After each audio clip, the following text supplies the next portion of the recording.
I'm not from a world that everyone needs to be together all the time. Mm-hmm. And I do believe that hybrid cultures can work and stuff. And it's a different skill set that we need to develop as leaders in order to do that. I think the thing that I get from being in person with people is, from a sensory acuity perspective, I feel, this is my belief, you pick up more from somebody when you're in their presence, because you see their face and expressions and part of them on camera. But when you're in the room with them, it's about what's not being said. It's about what energy you're picking up that can also enrich that conversation. Because the conversation is not just what we say, it's the way we are with each other. Mm-hmm. It's, we call it chemistry or whatever the phrase that people talk about. So I think that also plays a role in how people feel, because there are people that walk into a room and their mere presence in that room shifts the energy, mm-hmm. and then that immediately changes the feeling.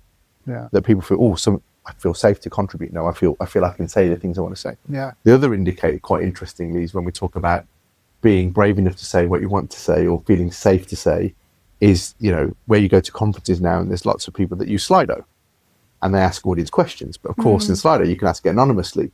So people will ask questions anonymously.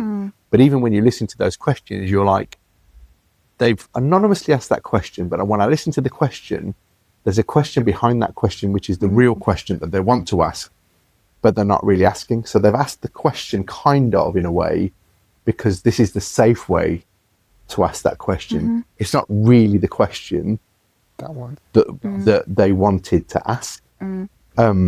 So yeah, I think it's an interesting point you say about bringing people together. I think it's great for connections, building relationships. I think that's for sure. Yes. Maybe not.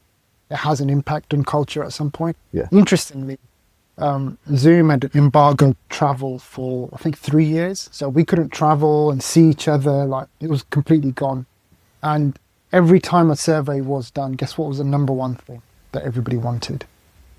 We need to get together. We need to see each other. Like, it was so overwhelming, over and above anything else, that was the thing. And then when it happened, it's like, okay.